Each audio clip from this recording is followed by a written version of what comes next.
my dear students, good morning. So last class లో మనం chloroplast యొక్క స్ట్రక్చర్ యొక్క నిర్మాణం గురించి తెలుసుకున్నాం. తర్వాత అందులో ఉన్నటువంటి పిగ్మెంట్స్ గురించి తెలుసుకున్నాం.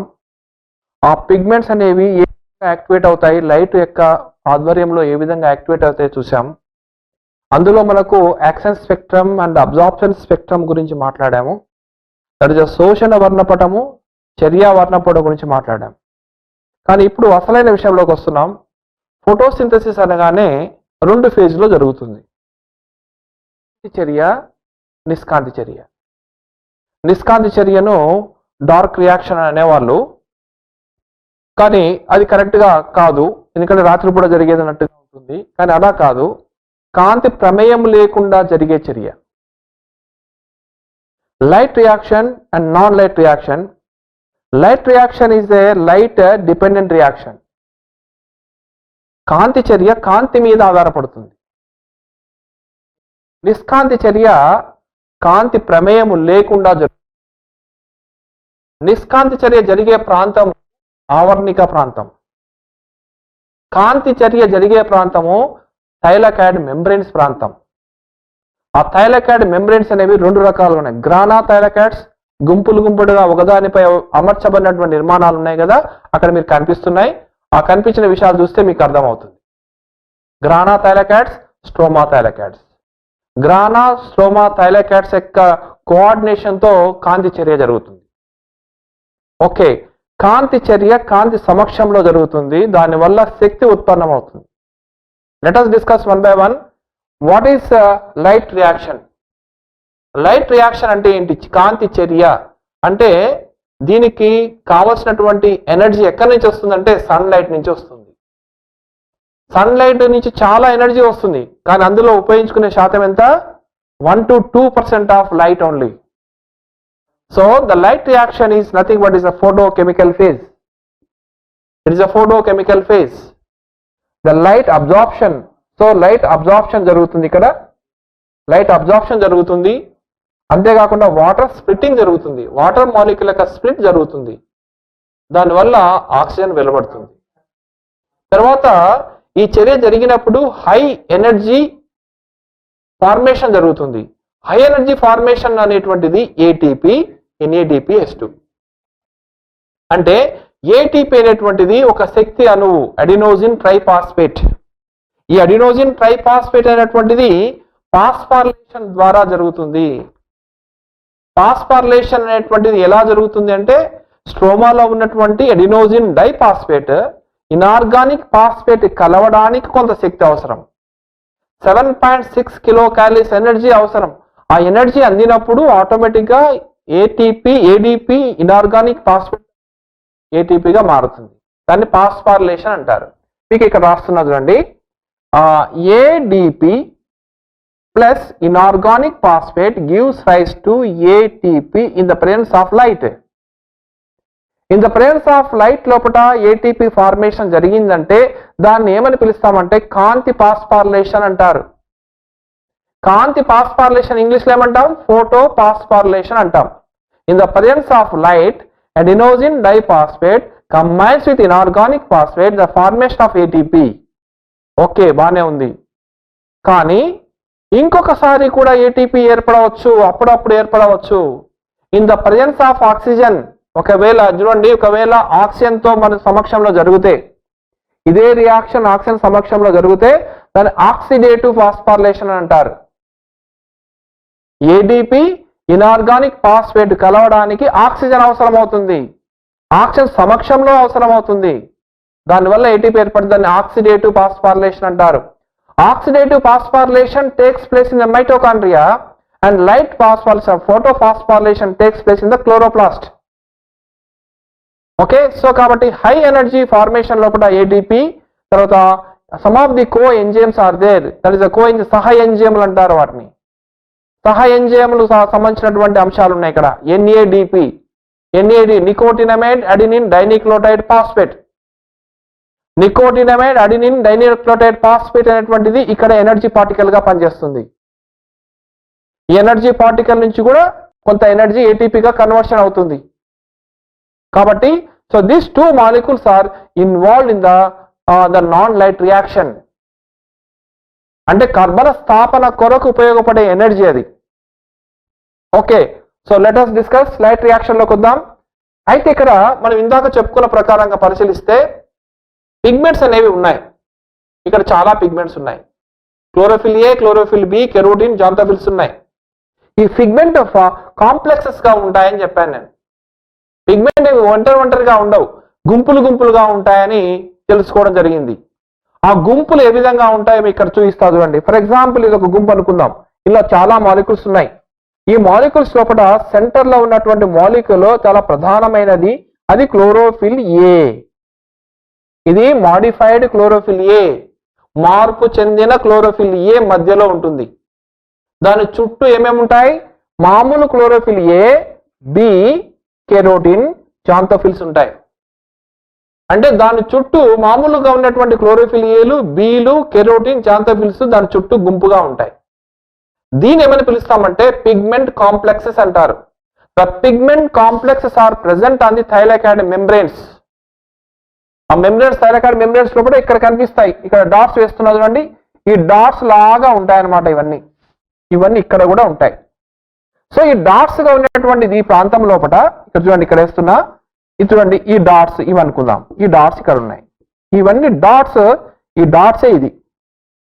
ఈ డాట్ లోపల మధ్యలో ఉన్నటువంటి ఈ మాలిక్యూల్ ఏమని పిలుస్తున్నాము? రియాక్షన్ సెంటర్ అంటున్నారు, చర్యా కేంద్రకము. చుట్టూ ఉన్నటువంటి వాటిని ఏమని పిలుస్తామంటే ఎల్సి అంటే లైట్ హార్వెస్టింగ్ కాంప్లెక్స్ అంటారు, ఎల్హెచ్సి అంటారు, లైట్ హార్వెస్టింగ్ కాంప్లెక్స్. క్లోరోఫిల్ పత్రహరిత సంక్లిష్టము అంటారు, కాంతి పత్రహరిత సంక్లిష్టము, లైట్ హార్వెస్టింగ్ కాంప్లెక్స్, కాంతి పత్రహరిత సంక్లిష్టము అంటారు. ఈ పత్రహరిత సంక్లిష్టం అనేటువంటిది మధ్యలో ఉన్న క్లోరోఫిల్ ఏను రక్షించడానికి కొరకు గుంపుగా తయారవుతాయి. ఒకవేళ మధ్యలో చర్యా కేంద్రకాలు రెండు రకాలుగా అనిపిస్తాయి. అందులో మనం పిగ్మెంట్ సిస్టమ్ 1 తీసుకున్నట్టయితే ఇక్కడ రాస్తున్నదండి. పిగ్మెంట్ సిస్టమ్ 1 అంటే వర్ణద్రవ్య వ్యవస్థ ఒకటిగా ఉన్నప్పుడు ఇందులో ఒక డాట్ తీసుకుందాం. ఈ డాట్ మనం ఏమనుకుందాం అంటే PS1 అనుకుందాం దీన్ని. ఇదేమో ఈ PS2 అనుకుందాం. ఇది PS2 అనుకుందాం. ఈ పిగ్మెంట్ సిస్టమ్ 1 అనేటువంటి దీంతో పరిశీలిస్తే ఇందులో దీని చుట్టూ ఉన్నటువంటి మాలిక్యూల్స్ ఏమో లైట్ హార్వెస్టింగ్ కాంప్లెక్స్ 1 అంటారు. మధ్యలో ఉన్నటువంటి చర్యా కేంద్రకాన్ని ఏమని పిలుస్తామంటే పిగ్మెంట్ 700 అంటారు. ఓకే, ఇది పిగ్మెంట్ 700 గా పనిచేస్తుంది. నేను ఇక్కడ రాస్తున్నది చూడండి, పిగ్మెంట్ 700. ఈ పిగ్మెంట్ 700 అనేటువంటిది ఎందుకు ఉంది అంటే అది లైట్ ఎనర్జీని ఎంతవరకు అబ్జార్ప్షన్ చేస్తుందంటే up to the 700 nanometres of wave length of light, అంతవరకు తీసుకోగలిగే కెపాసిటీ కలిగినటువంటి రియాక్షన్ సెంటర్ ని పిగ్మెంట్ 700 అంటారు. ఓకే, బాగానే ఉంది కదా. అయితే దీని గురించి ఇంకా కొంత విషయం మాట్లాడదాం. చుట్టూ ఉన్నటువంటి మాలిక్యూల్స్ ను అదనపు మాలిక్యూల్స్ అంటారు, యాక్సెసరీ పిగ్మెంట్స్ అంటారు. అదనపు మాలిక్యూల్స్ ఏం చేస్తాయంటే మధ్యనున్న మాలిక్యూల్ రక్షిస్తాయి. ఫర్ ఎగ్జాంపుల్ ఒక సారు చుట్టూ ఒక 10 మంది ఉన్నారు, 10 మంది 20 మంది ఉన్నారు. ఎప్పుడు సార్ను రక్షిస్తూ ఉంటారు వాళ్ళు, ఎవరు మధ్యలోకి రానియరు. సార్ మధ్యలో ఎట్లా ఉంటాడు? సార్ రియాక్షన్ సెంటర్ గా ఉంటాడు, చుట్టూ పిల్లలు ఉంటారు. చుట్టూ ఉన్నటువంటి పిల్లలేమో అదనపు వర్ణద్రవ్యాలు, మధ్యలో ఉన్న సారు రియాక్షన్ సెంటర్ గా ఉంటారు.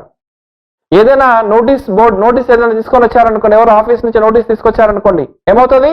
ఫస్ట్ నోటీస్ సార్ దగ్గరికి వెళ్తుందా? డైరెక్ట్ వెళ్ళదు, పిల్లల దగ్గరికి వెళ్తుంది. పిల్లల దగ్గర నుంచి ఇంకొక పిల్లనికి వస్తుంది, ఆ తర్వాత నా దగ్గరికి వస్తుంది. ఆ నోటీస్ ను పిల్లలకి చదువుతా నేను. అంటే ఆ వచ్చినటువంటి ఆ యొక్క నోటీస్ ను నేను చెప్తే తప్ప మీకు తెలియదు. ఇది కూడా అంతే సేమ్.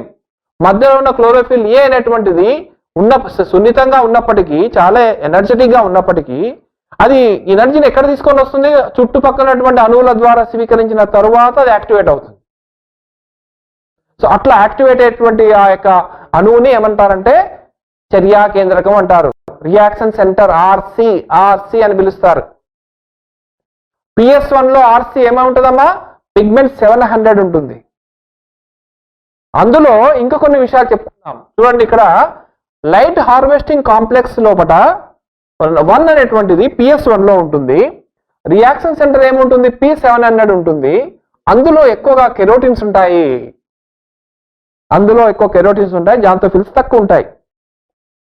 చుట్టూ ఉన్నటువంటి లైట్ హార్వెస్టింగ్ కాంప్లెక్స్ లోపల అంటే పత్రహరిత సంక్లిష్టం అన్నాం కదా, పత్రహరిత సంక్లిష్టం లోపల అదనపు వర్ణ ద్రవ్యాలు ఉన్నాయి కదా, ఆ అదనపు వర్ణ ద్రవ్యాల యొక్క రేషియో ఎలా ఉంటుంది అంటే ఇక్కడ చూడండి, ఇక్కడ రాశాను ఏ అండ్ బి యొక్క రేషియో ఎలా ఉంటుందంటే 4:1 రేషియోలో ఉంటుంది. ఏబిఎల్ యొక్క మాలిక్యూల్స్ ఎన్ని ఉంటాయంటే 100 ఉంటాయి. ఈ 100 మాలిక్యూల్స్ ఏవైతే ఉన్నాయో 4:1 రేషియోలో ఉంటాయి.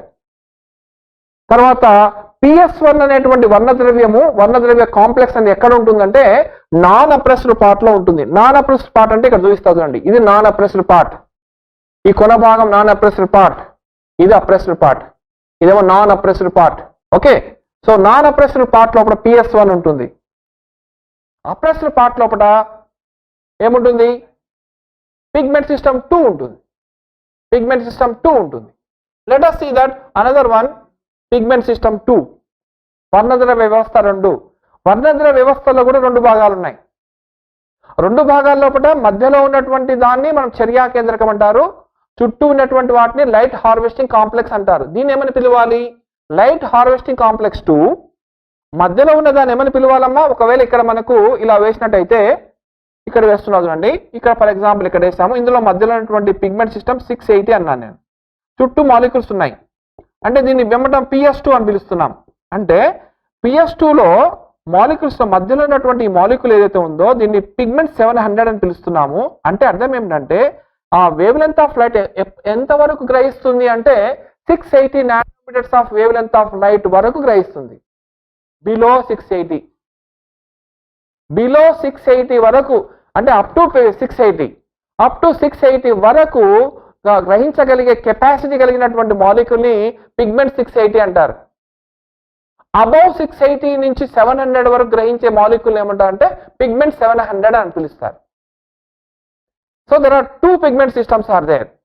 Pigment system 1, the reaction centre is 700 and light harvesting complex 1 and the AB యొక్క 4:1 అన్అప్రెస్డ్ పార్ట్ లో ఉంటుంది. Okay right. Next pigment system 2. Pigment system 2 having two components, light harvesting complex 2 in the reaction center. The reaction center is a pigment 680. Okay, ఎలా ఉంటుంది AB యొక్క ratio, AB యొక్క ratio ఇక్కడ చూస్తున్నాం చూడండి, AB యొక్క రేషియో 250 ఉంటుంది. ఇందులో 1:1 రేషియో ఉంటుంది. ఇది ఎక్కడ ఉంటుంది, అప్రెస్డ్ పార్ట్ లో ఉంటుంది. అప్రెస్డ్ పార్ట్ లో ఉంటుంది, 250 మాలిక్యూల్స్ తో ఏర్పడుతుంది, 1:1 రేషియోలో ఉంటుంది. కానీ అక్కడ ఏం చెప్పాను, మోర్ కెరోటిన్ అన్నా కదా, ఇక్కడ more xanthophylls are present. More xanthophylls are present in the PS2. Right, okay. So 2 pigment systems are present in the thylakoid membranes. These 2 pigment systems are involved in the electron transport. సాధారణంగా electron transport అంటే మైటోకాండ్రియాలోనే మనకు గుర్తొస్తుంది. చిన్నప్పుడు electron transport అంటే మైటోకాండ్రియానే గుర్తొచ్చేది. కానీ తర్వాత తెలుసుకున్న విషయం ఎలక్ట్రాన్ ట్రాన్స్పోర్ట్ అనేది ఎలక్ట్రాన్ రవాణాలో అనేటువంటిది ఇక్కడ మైటోకాండ్రియాలో జరుగుతుంది, క్లోరోప్లాస్ట్ లో కూడా జరుగుతుంది అనే విషయాన్ని మనం తెలుసుకోవాలి. థైలాకాయిడ్ మెంబ్రేన్, థైలాకాయిడ్ త్వచాలలో జరిగేటటువంటి ఎలక్ట్రాన్ రవాణా. అక్కడ మైటోకాండ్రియాలో పరిశీలిస్తే ఇన్నర్ మెంబ్రేన్ ముడతలు పడి ఉంటుంది. Inner membrane inverted to the matrix, that the matrix దగ్గరగా ఉన్నటువంటి ఆ ముడత ఏదైతే ఉందో ఆ ముడతను మనం క్రిస్టే అని పిలుస్తారు. క్రిస్టే పైన ఏముంటాయి, F0 F1 పార్టికల్స్ ఉంటాయి. F0 F1 పార్టికల్స్ ద్వారా ATP ఏర్పడుతుంది. ఇక్కడేమో థైలాకాయిడ్ మెంబ్రేన్ లో మధ్యలో ఉన్న ఖాళీ స్థలం చూస్తున్నాం చూడండి, ఈ ఖాళీ స్థలం చూసే కదా, ఈ ఖాళీ స్థలాన్ని లూమెన్ అని పిలుస్తున్నాం. ఈ లూమెన్ లో కూడా ప్రోటాన్లు చేరి తిరిగి మళ్ళీ బయటకు వస్తాయన్నమాట. నేను ఒకటి వేస్తున్నా చూడండి, దీని నుంచి ఒక చిన్న పొడవైన నిర్మాణం వేస్తున్నా, రౌండ్ నిర్మాణం. రైట్. సో ఈ నిర్మాణాన్ని ఏమన్నా అంటే F0 F1 పార్టికల్స్ అంటారు. F0 F1 పార్టికల్ అనేటువంటిది దీని ద్వారా ATP ఏర్పడుతుంది. ఇది ఎందులో, హరిత రేణువు లోపల. అదే మైటోకాండ్రియల్ అయితే, మైటోకాండ్రియల్ లోపల చూసినట్టయితే మనకు ముడత ఇలా వస్తుంది, ఈ ముడత వస్తుంది. ఈ ముడత నుంచి ఒక చిన్న పొడుగాటి నిర్మాణం ఏర్పడుతుంది. ఇక్కడ ఇది నిర్మాణం ఏర్పడుతుంది. సో ఈ నిర్మాణాన్ని ఇక్కడ ఏమని పిలుస్తున్నాం, F0 F1 పార్టికల్ అంటున్నారు. F0 F1 particle is ATP synthase. It is a protein. ప్రోటాన్లు ఎక్కడ చేరుతాయి అంటే ఇక్కడ చూడండి, మైటోకాండ్రియా లోపల ఇక్కడ ఏ విధంగా అయితే లూమెన్ ఉందో అక్కడ కూడా లూమెన్ లాంటి ప్రదేశం ఉంది. అది ఏమిటి అంటే పెరిమైటోకాండ్రియల్ స్పేస్. పెరిమైటోకాండ్రియల్ స్పేస్ అంటే రెండు త్వచాల మధ్య స్థలం ఏదైతే ఉందో ఆ స్థలాన్ని పెరిమైటోకాండ్రియల్ స్పేస్ అని పిలుస్తారు, మధ్య త్వచ స్థలం అని పిలుస్తారు. ఆ మధ్య త్వచ స్థలం లోపల ఇక ప్రోటాన్లు ఎక్కువగా చేరుతాయి. చేరి తర్వాత ఏటీపీ సింథేజ్ ద్వారా బయటికి వచ్చినప్పుడు ఏటీపీ ఏర్పడుతుంది. So this is the difference between the photo phosphorylation, oxidative phosphorylation. Okay, two pigments are involved, pigment system 1, pigment system 2, right? Okay, బానే ఉంది. ఇప్పుడు మనము ఈ రెండు పిగ్మెంట్ సిస్టమ్ల సహాయంతో ఎలక్ట్రాన్ రవాణా జరుగుతుంది. So according to the scientist, the electron transport may be two types: cyclic electron transport and a non-cyclic electron transport. చక్రీయ ఎలక్ట్రాన్ రవాణా, అచక్రీయ ఎలక్ట్రాన్ రవాణా అని పిలుస్తారు. దీనికి ఇంకో పేరుతో కూడా పిలవచ్చు, చక్రీయ ఫోటోఫాస్ఫోరిలేషన్ అని, అచక్రీయ ఫోటోఫాస్ఫోరిలేషన్ అని పిలుస్తారు. సో ఈ రెండు కూడా జాగ్రత్తగా పరిశీలిద్దాం. ఓకే, సో ఇక్కడ చూడండి, నేను ఇక్కడ ఒక డయాగ్రామ్ వేశాను. ఇది PS2, ఇది PS1. ఓకే, బాగానే ఉంది. PS2 దగ్గర light harvesting complex LHC light harvesting complex 2 ఉంది. దీని ద్వారా లైట్ను అబ్జార్బ్ చేయబడింది. అంటే లైట్ ఇక్కడ వచ్చి దీనికి అబ్జార్బ్ చేయడం జరిగింది. లైట్ హార్వెస్టింగ్ కాంప్లెక్స్ లైట్ను స్వీకరించిన తర్వాత ఎక్కడికి పంపిస్తుందమ్మా? పిగ్మెంట్ సిస్టమ్ 2కు పంపిస్తుంది. పిగ్మెంట్ సిస్టమ్ 2కు పంపించిందని అర్థం ఏంటి? అందులో పిగ్మెంట్ 680కి పంపిస్తుంది అనమాట. అదేవిధంగా ఈ సైడ్ చూడండి, పిగ్మెంట్ సిస్టమ్ 2 ఉంది, పిగ్మెంట్ సిస్టమ్ 1 ఉంది. ఈ 1 లోపల లైట్ హార్వెస్టింగ్ కాంప్లెక్స్ 1 ఉంది. ఈ లైట్ ద్వారా లైట్ స్వీకరిస్తుంది. ఆ light energy transfer to PS2, PS1. ఇందులో PS1 అని అర్థం ఏంటి? పిగ్మెంట్ 700కు పంపిస్తుంది. ఇక్కడ ఏం జరుగుతుందో చూడండి. This energy whenever receiving the energy, so the pigment 680 activated అంటే బూస్ట్ స్థాయి నుంచి ఉత్తేజ స్థాయిలోకి వస్తుంది. ఉత్తేజ స్థాయికి వచ్చిన తర్వాత ఎలక్ట్రాన్ రిలీజ్ చేస్తుంది.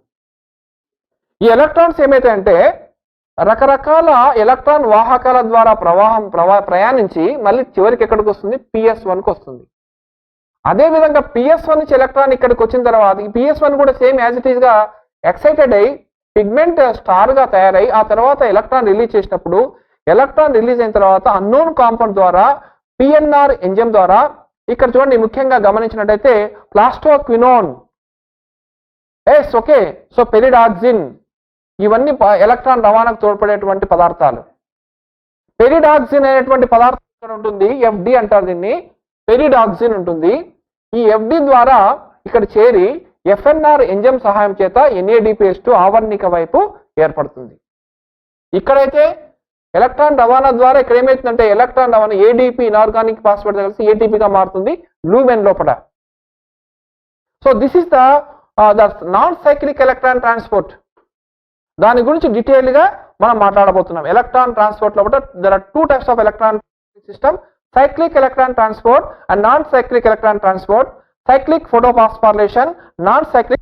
So let us discuss cyclic and non-cyclic photophosphorylation or cyclic non-cyclic electron transport. So non-cyclic electron transport actually takes place in the oppressed region, the grana thylakoids. So you can see that this is a grana thylakoids lopata ఇది జరుగుతుంది. So ఇక్కడ PS1 and PS2 both are present. PS2 and PS1 both pigment systems are present on the grana thylakoids. ఈ రెండింటి సహాయంతో జరిగేది non cyclic electron transport. అలా కాకుండా only PS1 తో, for example here the PS1 is there, non oppressed part. Here we can observe that cyclic electron transport. In non-cyclic electron transport, we will observe that the two molecules are formed, that is the ATP and NADPH2. But whereas in cyclic electron transport, only ATP formation, no the production of NADPH2.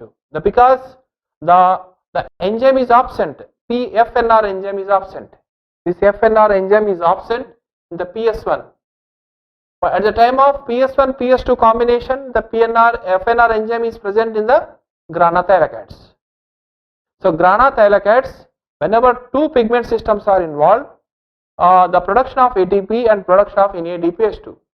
But whereas the PS1 only involves the electron transport, so only ATP formation, no formation of NADPH2 because the absence of FNR enzyme. Right? Okay, let us see when you observe that non-cyclic electron transport. Non-cyclic electron transport, here we have pigment system 2 and here the pigment system 1.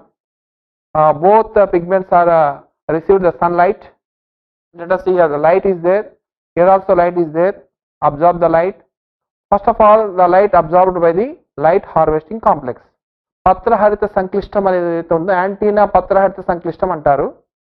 Antenna పత్రహరిత సంక్లిష్టం అనేటువంటిది ఇక్కడ మనం గమనిస్తున్నాం. ఇవి light ను స్వీకరిస్తాయి. స్వీకరించిన తర్వాత ఆ light ను మనం ఎక్కడ ఆ ఫోటాన్స్ ను ఎక్కడికి చేరుస్తాయి, పిగ్మెంట్ సిస్టమ్ 700 కానీ లేదా పిగ్మెంట్ సిస్టమ్ 680 కి ట్రాన్స్ఫర్ చేస్తాయి. ఆ తర్వాత అదేమవుతుంది, పిగ్మెంట్ 680 అనేది భూస్థాయి నుంచి ఎక్సైటెడ్ స్టేజ్లోకి వెళ్ళిపోతుంది. భూస్థాయి నుంచి ఎక్సైటెడ్ స్టేజ్లోకి వెళ్ళిపోతుంది. వెళ్ళిపోయిన తర్వాత అక్కడి నుంచి ఎలక్ట్రాన్ రిలీజ్ అవుతాయి. ఎలక్ట్రాన్ రిలీజ్ అయినప్పుడు ఇక్కడ చూడండి, first of all the electron received by the pheophytin. Pheophytin కూడా క్లోరోఫిల్ ఏ లాంటిదే, కానీ మధ్యలో మెగ్నీషియం ఉండదు. ఇది ఒక ప్రోటీనే. ఈ ఫియోఫైటిన్ PS2 నుంచి మొట్టమొదట ఎలక్ట్రాన్ స్వీకరించే పదార్థంగా మనం తెలుసుకోవాలి. తర్వాత ఎలక్ట్రాన్స్ ఎక్కడికి ట్రాన్స్ఫర్ అవుతాయి అంటే between this pheophytin and PS1 అంటే పిగ్మెంట్ 700 మధ్యలో చాలా ఎలక్ట్రాన్ వాహకాలు ఉన్నాయి. ఐరన్ సల్ఫర్తో ఉన్నటువంటి ఎలక్ట్రాన్ వాహకాలు ఉన్నాయి. కాపర్ కంటైనింగ్ ఎలక్ట్రాన్ వాహకాలు కూడా ఉన్నాయి. Let us verify that. For example ఇక్కడ చూడండి, ఇందులో మనకు క్వినోన్ అనేటువంటి క్వినోన్ సైకిల్, క్యూ సైకిల్ అంటాం. ఈ క్యూ అనేటువంటిది మనం ఏమని పిలుస్తామంటే సెమీ క్వినోన్, ప్లాస్టో సెమీ క్వినోన్ గా ఉంటుంది. తర్వాత ప్లాస్టో క్వినోల్ గా మారుతుంది. అంటే దీని ఇక్కడ జరిగేటటువంటి రియాక్షన్స్ అన్ని కూడా క్వినోల్ సైకిల్ రియాక్షన్స్ అంటారు. అంటే క్వినోల్ సైకిల్లో జరిగే రియాక్షన్స్ వల్ల ఏం లాభం అంటే ముఖ్యంగా ప్రోటాన్లు అనేవి ట్రాన్స్లొకేషన్ అవుతాయి. ఎక్కడి నుంచి ట్రాన్స్లొకేషన్ అవుతాయి? The protons are translocated from the stroma to lumen. Lumen లోకి ట్రాన్స్ఫర్ అవుతాయి. At the same time quinol cycle వల్ల ఏం లాభం అంటే electrons are transferred from the pheophytin to which one, the cytochrome B6. Cytochrome B6 కు electron transfer అవుతాయి. ఆ తర్వాత సైటోక్రోమ్ F కు ట్రాన్స్ఫర్ అవుతాయి. ఆ తర్వాత ప్లాస్టోసైనిన్ PC అంటారు, ప్లాస్టోసైనిన్ కు ట్రాన్స్ఫర్ అవుతాయి. So between this PS2 and PS1 there are different electron carriers are present. The proton electron carriers are receiving the electrons, sending the electrons from one electron carrier to another electron carrier. See here, from pheophytin Q, after that cytochrome B6, cytochrome F and plastocyanin. So here the cytochrome B6 and cytochrome F, iron sulfur containing proteins, iron containing electron carriers. But whereas the plastocyanin, copper containing protein, in near to the PS1, near to the pigment 700, electrons ఈ విధంగా రవాణా అవుతాయి. Okay, బానే ఉంది. So at a time PS2 PS1 activated, PS2, this is a PS2 and the PS1 activated at a time, electrons released. So PS2 electron, first of all it will reach the pheophytin, then involve the Q cycle, then afterwards electron transferred to cytochrome B6, then afterwards cytochrome F, then the plastocyanin, and ultimately reaches to PS1. Why the PS1 is received the electron? Because already deficit one electron or two electrons one by one. So PS1 also releases the electron at a time. So this here you can observe that in the PS1 pigment 700 activated from the and భూస్థాయి నుంచి ఉత్తేజ స్థాయిలోకి వెళ్ళిపోతుంది. ఉత్తేజ స్థాయిలోకి వెళ్ళిపోయిన తర్వాత electron release అవుతుంది. కానీ ఆ electron release అయిన తర్వాత ఏ పదార్థం స్వీకరిస్తుంది అనడానికి నిదర్శనాలు లేవు, నో ఎవిడెన్సెస్. కానీ కొన్ని ఎవిడెన్సెస్ ఏంటంటే అన్నోన్ కాంపౌండ్ కు రీచ్ అవుతున్నాయని చెప్పి చెప్తారు.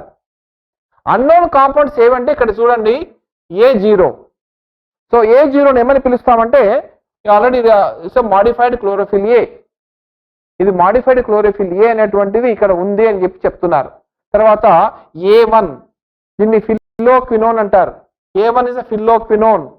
తర్వాత FX, FA బై FB ఇలాంటి అన్నోన్ కాంపౌండ్స్ ద్వారా ఎలక్ట్రాన్ రవాణా అయ్యి చివరికి ఎక్కడికి పోతుందంటే పెరిడాక్సిన్ కి చేరుతుంది. FD is a pyridoxine.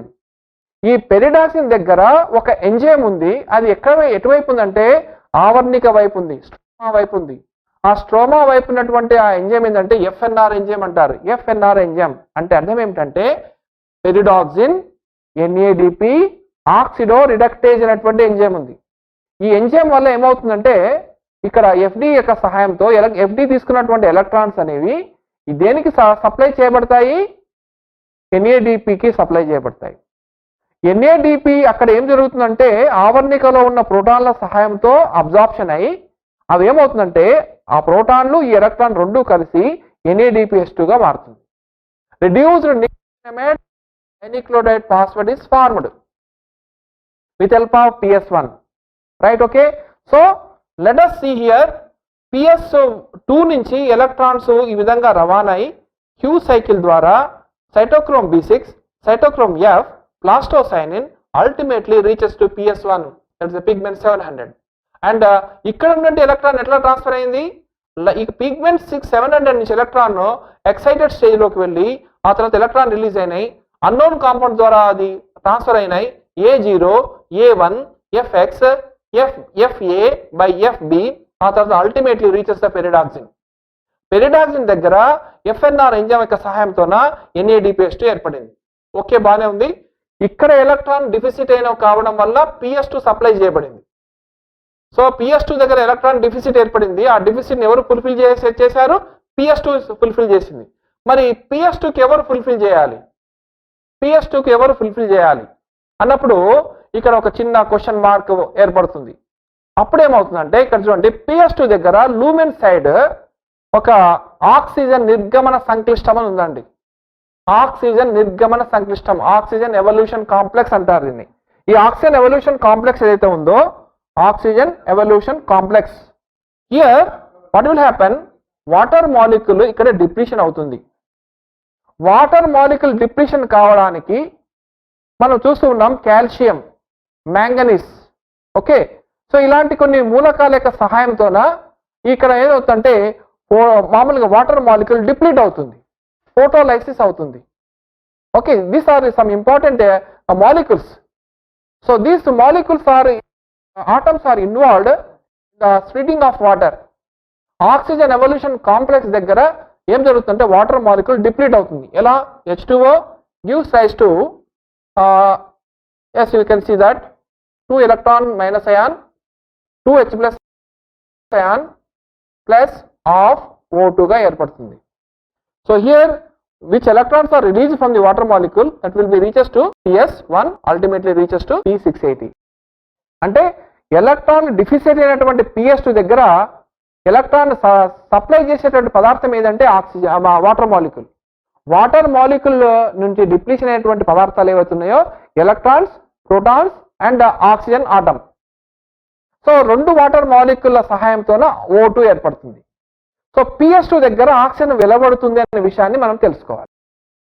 So ఈ రకంగా నాన్ సైక్లిక్ ఎలక్ట్రాన్ ట్రాన్స్పోర్ట్ లో మనం ముఖ్యంగా తెలుసుకోవాల్సిన అంశం ఏంటంటే ఇక్కడ PS1 దగ్గరనేమో NADPH2 ఏర్పడింది. తర్వాత బిట్వీన్ ద PS2 PS1 మధ్యలో ఒక Q సైకిల్ అనేది జరుగుతుంది. ఆ Q సైకిల్ ఇక్కడ ఇచ్చాను చూడండి.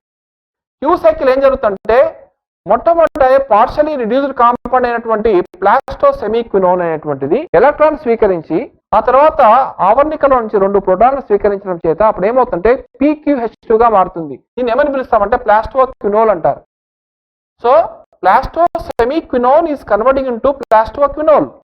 Then again it will converting into plastoquinone గా మారుతుంది. ప్లాస్టోసెమిక్వినోన్ గా మారుతుంది. PQH2 is converting into PQ minus. అవి మైనస్ గా మారినప్పుడు ఏమవుతుందంటే ప్రోటాన్స్ రిలీజ్ చేయబడతాయి. ఎక్కడికి? లూమెన్ లోకి రిలీజ్ చేయబడతాయి. ఎలక్ట్రాన్ ఎక్కడికి పోతాయంటే electron ultimately reaches to cytochrome B6, cytochrome F, plastocyanin ultimately reaches to that is the pigment 700. So Q cycle అనేది చాలా ప్రముఖ పాత్ర వహిస్తుంది. ఆ క్యూ సైకిల్ వల్ల ప్రోటాన్స్ అన్ని లూమెన్ లోకి వెళ్ళిపోతాయి కాబట్టి లూమెన్ లోకి వెళ్ళిపోయిన తర్వాత ఆ ప్రోటాన్ లేక అక్యుములేషన్ జరుగుతుంది. ఆ అక్యుములేషన్ జరిగిన తర్వాత అందులో ముఖ్యంగా ఏది F0 F1 పార్టికల్ ద్వారా ఏటీపీ సింథసిస్ జరుగుతుంది. ఏటీపీ సింథసిస్ జరగడానికి సంబంధించిన ఒక థియరీ ఉంది, అదే కెమీ ఆస్మాటిక్ మెకానిజం అంటాం. Chemiosmotic mechanism will explains about the formation of ATP. Chemiosmotic mechanism గురించి మనం తెలుసుకోవాల్సిన అవసరం ఉంది. సో ఇక్కడ నాన్ సైక్లిక్ ఎలక్ట్రాన్ ట్రాన్స్పోర్ట్ ఏదైతే ఉందో 2 పిగ్మెంట్ సిస్టమ్స్ ఇన్వాల్వ్ అవుతాయి. 2 పిగ్మెంట్ సిస్టమ్ వల్ల ఏటీపీ ఏర్పడుతుంది, తర్వాత NADPH ఏర్పడుతుంది. సో ఈ ఎలక్ట్రాన్స్ ఏ విధంగా ఉన్నాయి, ఒక చోటు నుంచి బయలుదేరి ఇంకో చోటుకి వెళ్తున్నాయి, చివరికి ఇంకో చోటుకి ఎక్కడికో వెళ్తున్నాయి. అంటే ఈ రకంగా చెప్పాలంటే జెడ్ స్కీమ్ అంటాం దీన్ని. జెడ్ స్కీమ్ ఎందుకంటే జెడ్ ఎలక్ట్రాన్ ట్రాన్స్ఫర్ అవుతుంది. చూడండి ఈ విధంగా జెడ్ షేప్ లో ఎలక్ట్రాన్ ట్రాన్స్ఫర్ కావడం వల్ల దీన్ని జెడ్ స్కీమ్ అంటారు. సో ఇక్కడ చూడండి ఎలక్ట్రాన్స్ అనేటువంటివి రిడాక్స్ ఆక్సిడేషన్ పొటెన్షియల్ వాల్యూస్ ఆధారంగా చేసుకొని ఇది అప్ హిల్ అంటాము, దీన్ని డౌన్ హిల్ అంటాం. ఇది అప్ హిల్ అంటాము, దీన్ని డౌన్ హిల్ అంటాం. అప్ హిల్ డౌన్ హిల్ అనేటువంటి ఎందుకు చెప్తున్నామంటే రిడాక్స్ పొటెన్షియల్ వాల్యూస్ ప్రకారంగా మనం చెప్పుకోవడం జరుగుతుంది. Okay, so non cyclic electron transport అనేది మీకు అంటే PS2 నుంచి ఎలక్ట్రాన్లు PS1కి ఎలా రవాణా అవుతాయి, PS1 నుంచి ఎలక్ట్రాన్లు ఎక్కడికి రవాణా అవుతాయి చూడండి ఒకసారి చూడండి. PS2 నుంచి ఎలక్ట్రాన్ PS1కి వెళ్ళింది. PS1 నుంచి ఆల్రెడీ ఎలక్ట్రాన్ ఎక్కడికి వెళ్ళింది, పెరిడాక్సిన్కి వెళ్ళింది. పెరిడాక్సిన్ దగ్గర అక్కడ NADPH2 ఫార్మేషన్కు తోడ్పడింది. ఓకే, బాగానే ఉంది. PS2 దగ్గర ఏర్పడినటువంటి డిఫిసిట్ ఎలక్ట్రాన్స్ ఎక్కడి నుంచి అందినాయి, వాటర్ మాలిక్యూల్ నుంచి అందినాయి. సో ఇక్కడ జరిగేటటువంటి రియాక్షన్ ఏమన్నా అంటే హిల్ రియాక్షన్ అంటారు. రాబర్ట్ హిల్ అనేటువంటి శాస్త్రవేత్త వాటర్ మాలిక్యూల్ డిప్లీషన్ కావడం వల్ల ఆక్సిజన్ ఉత్పత్తి అయ్యింది అని చెప్పడం జరిగింది. అంటే వాటర్ మాలిక్యూల్ డిప్లీషన్ కావడం వల్ల ఎలక్ట్రాన్స్ రిలీజ్ అయ్యి ఆ ఎలక్ట్రాన్స్ PS2కి సప్లై చేయబడ్డాయి. Okay, this is the non cyclic electron transport are non cyclic photosynthesis because the ATP formation takes place with help of F0 F1 particles. The theory of chemi-osmotic mechanism. So according to chemi-osmotic mechanism, every 3 protons are enough for the production of 1 ATP. Right? So ఇక్కడ మనకు Z scheme అని ఎందుకంటున్నామంటే Z shape లోపల electron transport జరిగింది కాబట్టి. Okay, cyclic electron transport ఎలా జరుగుతుంది అంటే cyclic electron transport only with help of only PS1. అందులో చూడండి ఒకసారి చూడండి, ఇక్కడ ఏరో మార్క్ ఇచ్చాను. PS1 యాక్టివేట్ అయింది, PS2 యాక్టివేట్ కాలేదు. ఎలక్ట్రాన్స్ అన్ని కూడా మామూలుగా లైట్ ఎనర్జీ స్వీకరించబడింది. పిగ్మెంట్ 700 ఎలక్ట్రాన్ మామూలుగా లైట్ ఎనర్జీ రిసీవ్ చేసుకున్న తర్వాత యాక్టివేట్ అయింది. తర్వాత అన్నోన్ కాంపౌండ్ ద్వారా ప్రయాణం చేసింది, ఆ తర్వాత పెరిడాక్సిన్కి చేరింది. కానీ పెరిడాక్సిన్ చేరిన తర్వాత అక్కడ FNR ఎంజైమ్ లేదు. లేనప్పుడు ఏం జరిగిందంటే ఎలక్ట్రాన్స్ ఏమైతే తిరిగి ఈ పెరిడాక్సిన్ నుంచి ఎక్కడికి ట్రాన్స్ఫర్ అవుతాయి, సైటోక్రోమ్ B6 ట్రాన్స్ఫర్ అవుతాయి. ఆ తర్వాత క్యూ సైకిల్లోకి ఎంటర్ అవుతాయి. దెన్ ఆఫ్టర్వర్డ్స్ సైటోక్రోమ్ Fకు ట్రాన్స్ఫర్ అవుతాయి. ఆ తర్వాత ప్లాస్టోసైన్కి ట్రాన్స్ఫర్ అవుతాయి. Ultimately reaches to pigment 700.